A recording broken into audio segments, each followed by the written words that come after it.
아주 오래전에 제가 들었던 이야기가 있습니다. 실화라고 하는데 한 포장마차에서 야심한 시각에 밤 깊은 시간에 싸움판이 벌어졌습니다. 50대 중반쯤 되어 보이는 점잖게 보이는 두 남자가 서로의 멱살을 쥐어잡고 막 이 자식 저 자식 해가면서 싸움질이 벌어진 것입니다. 두 사람은 처음에 같은 테이블에 있었습니다. 아마 서로 잘 아는 사이인 것 같습니다. 두 사람은 같은 테이블에서 상당히 오랫동안 이야기를 주거니 받거니 하면서 술을 마셨고, 그러더니 목소리가 점점 커지게 되었습니다. 그러더니 결국은 멱살잡이까지 가게 된 것입니다. 급기야는 경찰이 출동하게 되었습니다. 주변 사람들이 말려도 해결이 안 되니까 경찰이 출동하게 된 겁니다. 두 사람은 파출소까지 연행이 되어서 갔고, 파출소에서 조서를 꾸미게 되었습니다. 무슨 일인가? 조서를 꾸미는 과정 중에서 두 사람이 어떠한 관계인지가 밝혀지게 되었습니다. 그리고 두 사람의 정체가 드러난 거죠. 안타깝게도 두 사람 중에 한 사람은 교회 장로님이셨다는 겁니다. 그리고 나머지 한 분은 그 장로님이 심무하시는 교회 담임 목사님이셨답니다. 놀라운 일이죠. 두 사람은 왜 그 지경까지 가야만 했을까요? 도대체 무슨 문제가 있었길래 이 두 분은 그렇게 하지 않으면 안 되었었던 것일까요? 기도해도 안 돼, 대화로도 안 돼, 술로도 해결이 안 돼. 그러니까 결국은 멱살잡이까지 간 것입니다. 그런데 그렇게 해서라도 문제가 해결이 되었으면 좋았을 텐데, 그렇게 해서 문제가 해결이 되었을까요? 절대 해결이 안 되었을 것입니다. 멱살 잡는다고 해서 문제가 해결이 되는 것은 아닙니다. 사람은 뭔가 뜻대로 안 되면 결국은 싸움으로 번지게 됩니다. 그래서 노사 간에 다툼이 있고, 국회에서도 다툼이 있고, 가정에서도 다툼이 있고, 교회에서도 다툼이 있습니다. 노사 간에도 서로 협상을 하기 위해서 한 테이블에 앉았는데, 협상에 실패하게 되면 결국 투쟁으로 가게 되는 것이죠. 국회에서도 몸싸움하는 것을 뉴스에서 보신 적이 있죠. 참 한심하다는 생각도 드는데, 국회의원들이 서로 멱살 잡고 책상 위에 올라가고 난동을 부리는 그런 장면이 있었습니다. 말로 안 되니까 결국은 폭력까지 사용하게 되는 것입니다. 사람이 하다 안 되면 결국은 선택하는 것이 폭력이고 싸움이라는 것입니다. 그런데 그렇게 폭력을 사용하고 싸움까지 가게 되면 뜻을 이루게 될까요? 결국은 폭력까지 간다 한들 뜻을 성취하지 못하게 되는 것입니다. 하나님이 가인의 제사를 받지 않으셨습니다. 가인은 분노했습니다. 그리고 결국은 폭력을 사용했습니다. 자기 동생을 때려 죽이게 되었습니다. 그러나 그렇다고 해서 가인의 사정이 나아진 것이 전혀 없습니다. 오히려 죄만 짓고 말았습니다. 야곱이 에서의 축복을 가로챘습니다. 에서 또한 분노했습니다. 에서도 야곱을 죽이려고 결심했었습니다. 에서의 시도는 실패로 끝났습니다. 만약 에서가 동생을 죽이는데 성공했다 하더라도 그 에서가 잃어버린 그 축복을 되찾을 수 있었을까요? 에서가 동생을 죽인다 한들 자기가 받지 못한 그 장자권을 되찾을 수는 없었을 것입니다. 우리는 뜻대로 안 되면 분노하게 되고 또 싸우게 되지만 싸워서 얻을 수 있는 일은 사실상 별로 없습니다. 꼭 싸워야만 되는 경우도 있을까요? 그런 경우도 있을 것이라고 생각이 됩니다. 미국의 노예 해방은 싸워서 얻은 것이죠. 우리나라의 독립도 싸워서 얻은 것입니다. 6.25 때도 싸워서 대한민국을 지켜냈습니다. 어쩔 수 없이 싸워야만 하는 그런 경우도 있습니다. 전쟁이 나면 싸워야죠. 당연히 나라를 지키기 위해서 싸워야 됩니다. 그리고 바울도 선한 싸움을 싸우라고 이야기합니다. 선한 싸움은 마귀를 대적하는 싸움입니다. 불의에 대항해서는 싸워야 됩니다. 그런데 우리가 싸우는 대부분의 싸움은 그런 싸움이 아닙니다.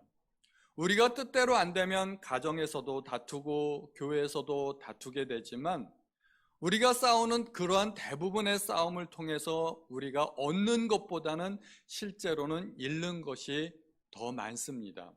가정의 화평이 깨어지고 교회의 화평이 깨어지고 교회가 둘로 쪼개지고 그런 경우가 많다는 것입니다. 야고보는 편지에서 너희 중에 싸움이 어디로부터, 다툼이 어디로부터 나느냐라고 묻습니다. 아마도 이 편지를 처음 받는 그런 교회들 가운데 분쟁이 있었던 것 같습니다. 교회 내에 다툼이 있었기 때문에 야고보는 이 야고보서를 통해서 그런 일을 자제하라고 격려하는 것 같습니다. 그런데 이 편지를 받는 수신자들은 신앙의 초심자들이 아니라는 것입니다. 고린도 성도들과 같은 그러한 성도들이 아니라는 것입니다. 그들은 신앙의 박해 때문에 그 박해를 피해 팔레스타인 각지로 흩어진 유대인들이었습니다. 그들은 죽기를 각오한 신앙을 가지고 있었던 사람들입니다.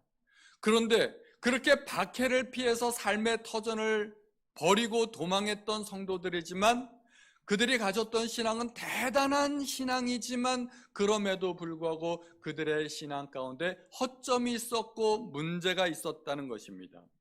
그들의 신앙은 서로 다투는 신앙이었던 것입니다.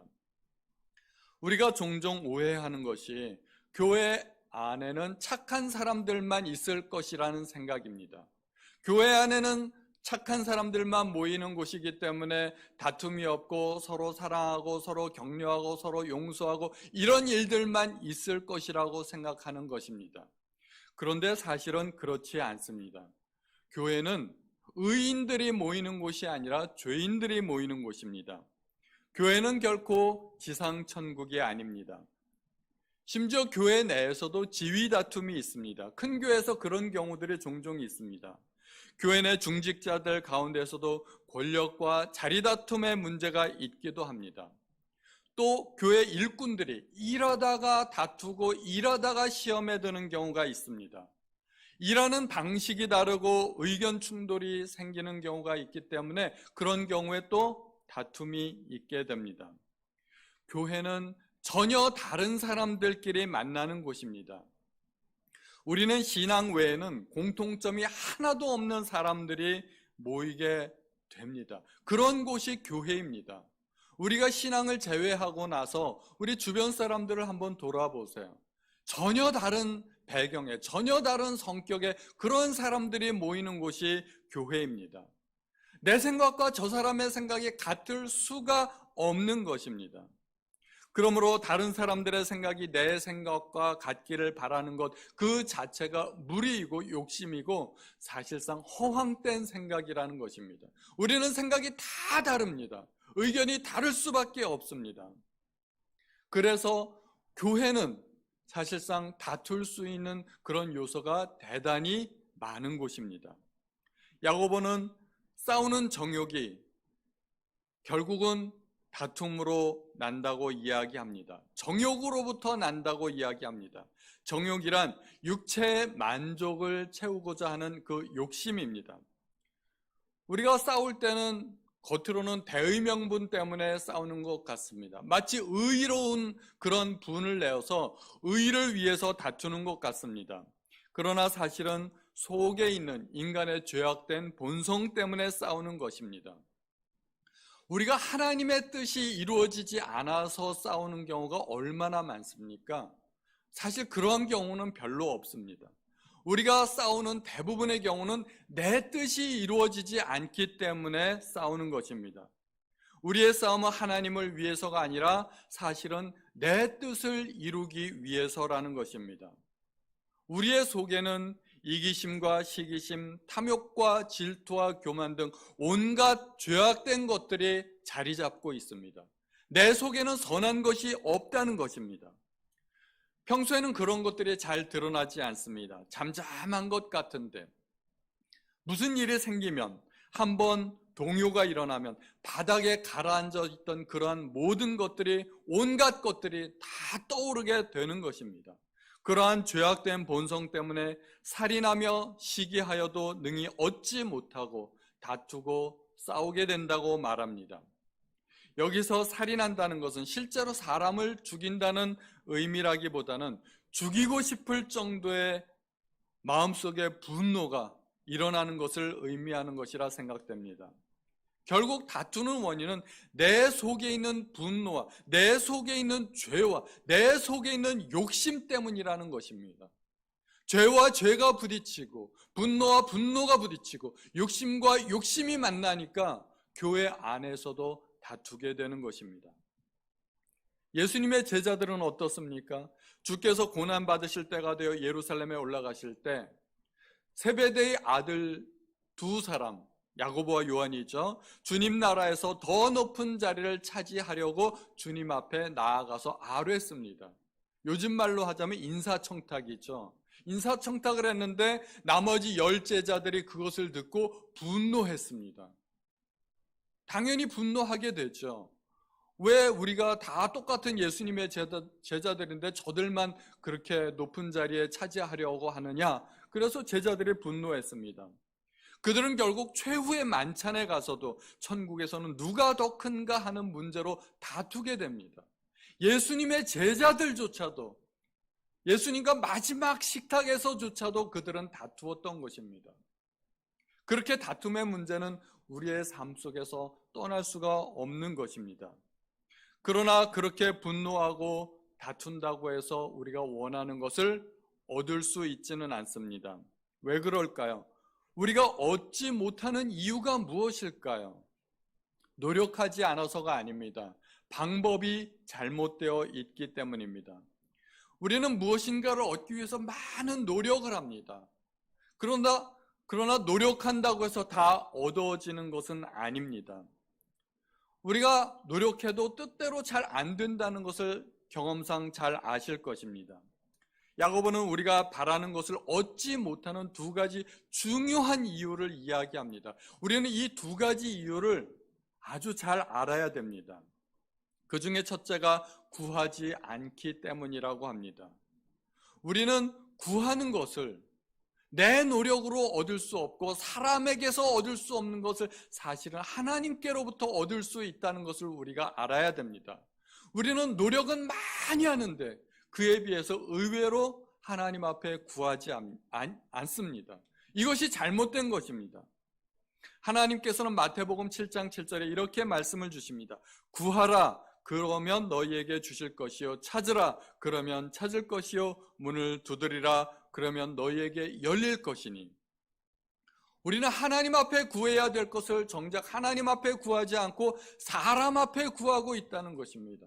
하나님께서 주시는 것인데도 불구하고 나는 내 노력으로 얻으려고 하기 때문에 잘 안 된다는 것입니다. 그래서 싸우고 다투게 된다는 것입니다. 우리가 사람에게 아무리 요구해봤자 사실은 사람도, 내가 요구하는 그 상대방조차도 나의 요구를 들어줄 수 있는 능력이 없습니다. 없어요. 들어줄 능력이 없는 사람에게 자꾸 요구하니까 싸우게 되는 것입니다. 부모는 자녀들에게 요구하는 것이 많죠. 이렇게 해라 저렇게 해라 자꾸 요구하는 것이 많습니다. 기대사항이 많습니다. 그래서 잔소리하게 됩니다. 잔소리하다 안 되면 큰 소리 치게 되고, 큰 소리 쳐도 안 되면 두드러 패고, 그렇게 아이들을 다루게 되죠. 그러나 자녀들이 부모의 요구를 다 들어줄 수 있을까요? 자녀들도 능력이 안 되는 겁니다. 하고 싶죠. 게임 그만하고 싶고 열심히 공부하고 싶죠. 근데 그게 안 되는 걸 어떻게 합니까? 근데 부모들은 자녀들에게만 요구해요. 기도할 생각은 안 하고. 우리의 방법이 잘못되어 있다는 것입니다. 우리 아내 되신 분들은 남편을 바꾸기 위해서 백날 잔소리하고 바가지 긁고 하시죠? 남편들이 바뀌든가요? 바가지 긁어서 남편들이 바뀌면 바가지 긁어도 좋죠. 그런데 바가지 긁는다고 해서 남편들이 바뀌는 게 아니라는 것입니다. 남편들도 똑같습니다. 아내를 바꾸기 위해서 아무리 잔소리를 해도 아내가 바뀌는 것이 아닙니다. 사람은 스스로의 능력으로 변할 수가 없습니다. 사람은 못 변합니다. 그러나 오직 성령의 능력으로 사람이 변할 수 있습니다. 그래서 우리는 어떻게 해야 되나요? 하나님께 구해야 됩니다. 자녀들을 위해서 기도해야 되고, 남편을 위해서 기도해야 되고, 또 아내를 위해서 기도해야 됩니다. 하나님께서 들어주신다는 것입니다.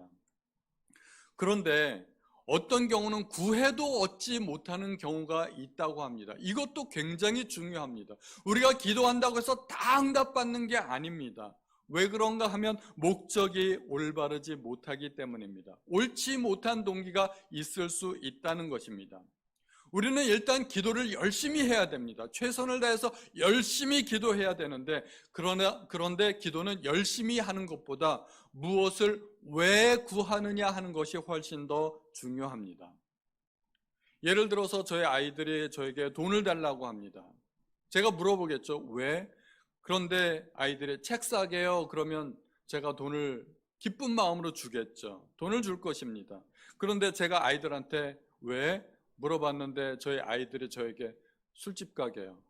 술 사 먹게요. 그러면 제가 돈을 줄까요? 제가 돈을 안 줄 겁니다. 똑같이 돈을 달라고 해도 어떤 경우는 줄 수도 있고 어떤 경우는 안 주게 된다는 것입니다. 저희가 전에 저한테 카드를 달라고 하더라고요. 갑자기 카드를 달라고 그래서 왜 그랬더니 인터넷으로 뭔가 강의를 들어야 되는데 수강료가 들어가야 된다고 하더라고요. 그래서 제가 기쁜 마음으로 카드를 빌려줬습니다. 지금도 그 카드 대금이 매월 나가고 있습니다. 그러니까 어떤 목적으로 요구하느냐 하는 것이 굉장히 중요합니다. 우리가 구해도 응답받지 못하는 경우가 있는데 정욕으로 쓰려고 잘못 구하기 때문입니다. 정욕, 이것이 영어로는 pleasure, 나의 육신의 만족과 기쁨을 구하는 것입니다. 오직 나만을 위한 것, 육체만을 위한 것입니다. 우리가 좋은 것을 구하면서도 의외로 옳지 않은 목적으로 구하는 경우가 많이 있다는 것입니다. 예를 들어서 우리는 몸에 질병이 들었을 때 건강을 하나님 앞에 구할 수가 있습니다. 질병이 떠나가도록 하나님 앞에 구할 수가 있습니다. 건강, 대단히 좋은 것입니다. 마땅히 구해야 됩니다. 질병은 하나님께서 인간을 창조하실 때 하나님의 창조 계획에 없었던 것입니다. 인간 세상이 죄로 오염되었기 때문에 질병이 인간 세상에 들어온 것입니다. 그러므로 우리는 건강을 하나님 앞에 구할 때 그것은 매우 바람직하고 옳은 것입니다. 그런데 건강하게 되면 건강한 몸으로 뭐 하시게요?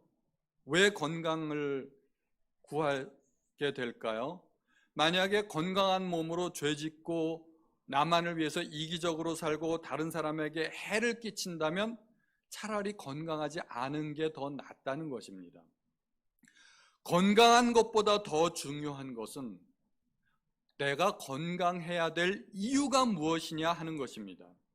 하나님께서 나를 고쳐주셨다면 하나님도 보람이 있어야 되는데 아무런 유익이 없다면 하나님도 굳이 그렇게 하실 이유가 없지 않겠느냐 하는 것입니다. 예를 들어서 우리는 자녀의 성공을 위해서도 기도합니다.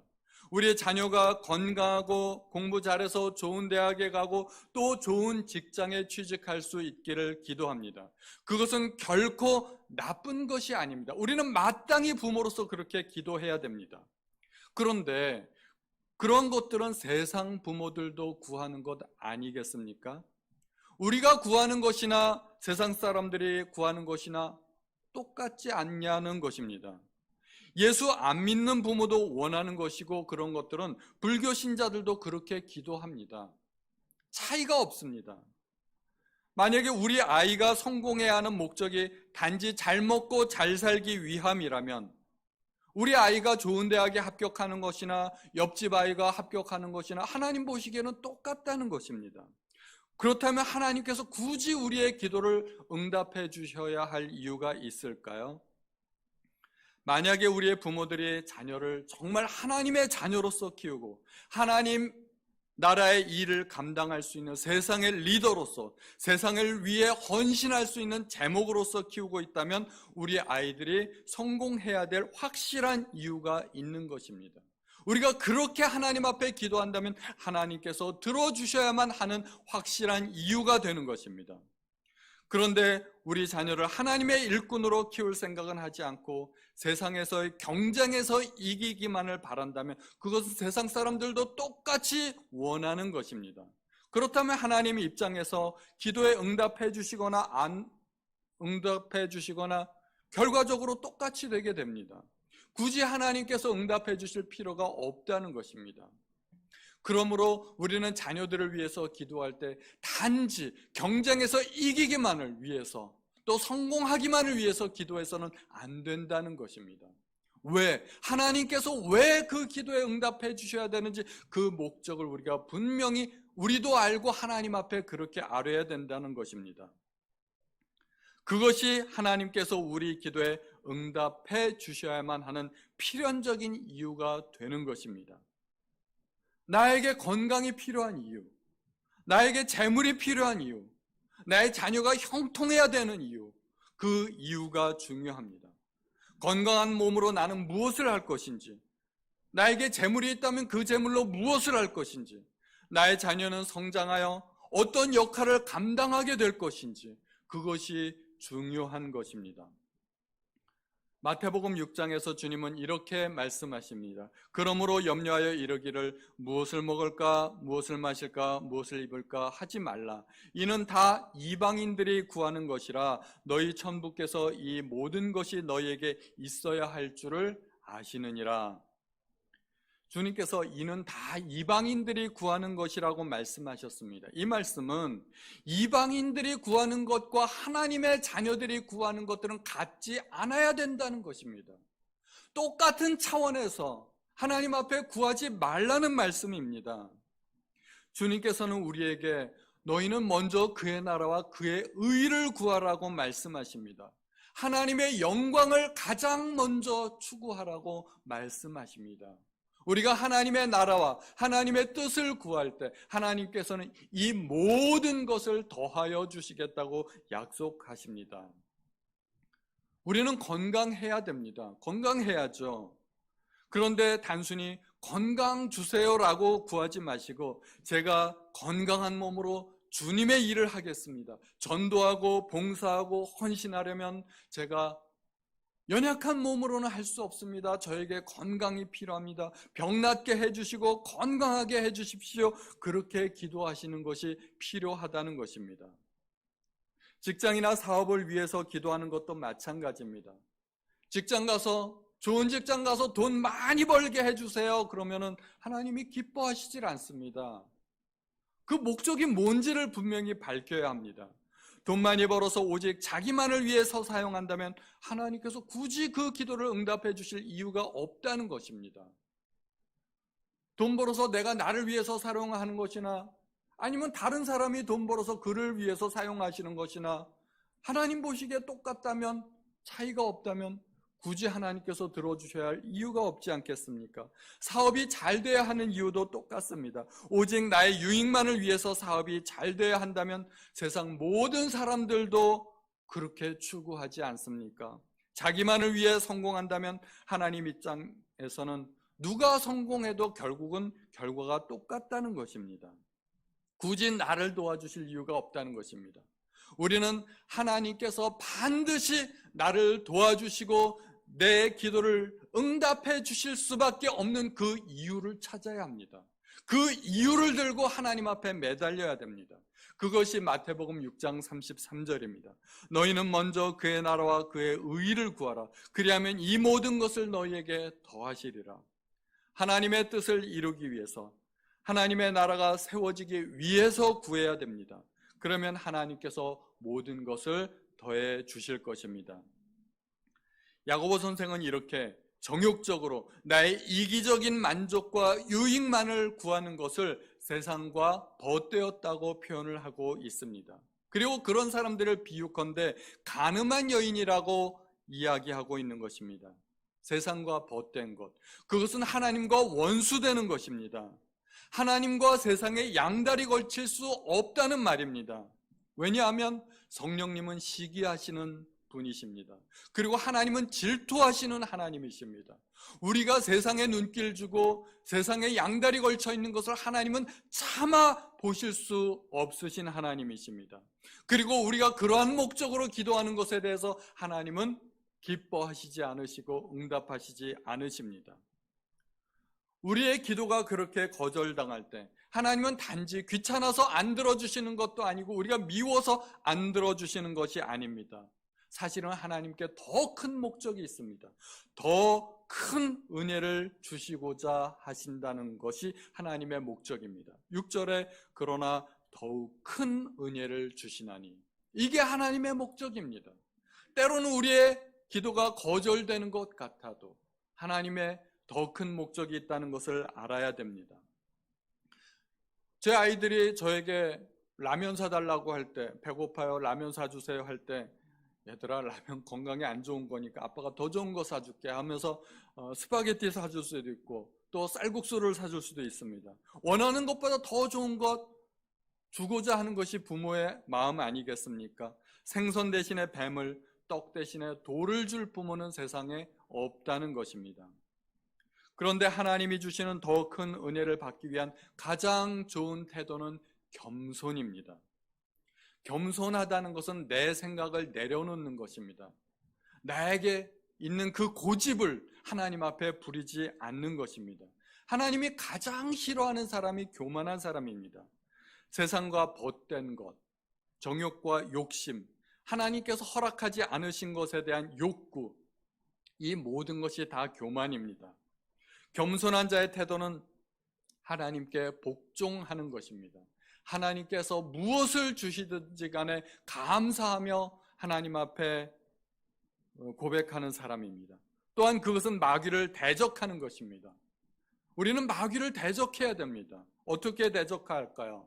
사탄아 물러가라, 그럴 수도 있지만 그런다고 다 마귀가 물러가는 것이 아닙니다. 마귀를 대적하려면 내 속에 있는 악한 동기와 교만과 탐욕, 그리고 다툼, 이런 것들을 먼저 멀리해야 된다는 것입니다. 그리고 하나님을 가까이 해야 됩니다. 하나님을 가까이 하려면 내가 어떻게 해야 될까요? 하나님을 가까이 하는 것, 그 방법이 있습니다. 우리가 잘 아는 것들입니다. 예배드리고 찬송하고 기도하고 말씀 묵상하고, 또 우리가 모일 수만 있다면 교제하고 봉사하고 전도하는 것, 우리가 다 아는 것들입니다. 그러한 것들이 우리가 하나님을 가까이 하는 것입니다. 우리가 하나님을 가까이 하면 하나님도 우리를 가까이 하실 것입니다. 그리고 마귀를 대적해야 됩니다. 그런데 사실은 우리는 어떻게 합니까? 하나님을 멀리하고 마귀를 가까이 해요. 그러면 마귀가 우리에게 가까이 오겠죠. 마귀를 가까이 하는 것, 어떻게 하는 겁니까? 다투고 싸우고 이기적인 욕심으로 구하는 것, 교만한 마음을 품는 것, 그런 것들입니다. 하나님을 가까이 하는 일들은 사실은 따분하고 지루해 보이는 일들입니다. 기도하고 성경 읽고 예배드리고 말만 들어도 좀 지루해 보이지 않습니까?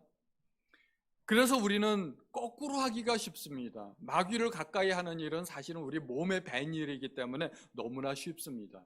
그래서 거꾸로 하게 됩니다. 마음에는 원하지 않아도 삶은 그렇게 살게 됩니다. 내가 하나님을 섬긴다 하지만 사실은 세상과 벗하고 지내는 경우가 많습니다. 나만을 위한 이기적인 동기를 가지고 살았다면 그것은 두 마음을 품은 것입니다. 이러한 상황에서 우리는 어떻게 해야 될까요? 슬퍼해야 됩니다. 애통하고 근심해야 됩니다. 나의 죄성이 나를 무너뜨리고 있다면 탄식해야 됩니다. 성경에는 항상 기뻐하라고 했지만 내 속에 두 마음이 있다면 이때는 항상 기뻐할 일이 아닙니다. 오히려 슬퍼하고 근심해야 됩니다. 하나님, 아직도 세상을 향한 열망이 내 속에 있습니다. 하나님 용서해 주십시오 하고 우리는 근심하고 걱정해야 됩니다. 하나님 앞에서 낮추고 애통하고 회개하는 자세를 가질 때 그때 하나님께서 비로소 나를 높여주신다고 합니다. 이제 결론적으로 말씀드리고자 합니다. 필요한 것이 있다면 어떻게 해야 될까요? 싸우지 말고 노력하기보다는, 사람에게 구하기보다는 가장 먼저 아버지 앞에 구해야 됩니다. 필요한 것을 자꾸 능력 없는 사람에게 요구하다 보니까 싸우게 되는 것입니다. 왜 이런 찬송이 있지 않습니까? 기도할 수 있는데 왜 걱정하십니까? 걱정하기 전에, 근심하기 전에 기도 먼저 하시라는 것입니다. 아내와 남편과 싸우지 마시고 기도하시기 바랍니다. 아이들과 싸우지 마시고 기도 먼저 하시기 바랍니다. 그리고 우리는 내가 원하는 것을 구하기보다 하나님의 뜻을 이루기 위해서 구해야 됩니다. 하나님이 원하시는 것이 무엇인지 먼저 알아보아야 됩니다.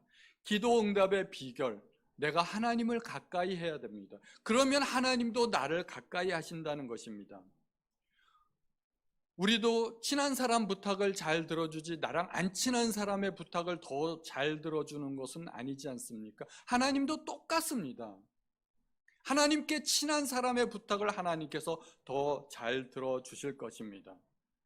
그리고 우리는 두 마음을 품지 말아야 됩니다. 하나님 사랑하면서도 또 세상에 대한 욕심이 남아있는 것, 그것은 두 마음입니다. 오직 하나님만을 간절히 사모하시기 바랍니다. 마귀를 대적하시기 바랍니다. 하나님께서 크신 은혜를 주실 줄 믿습니다.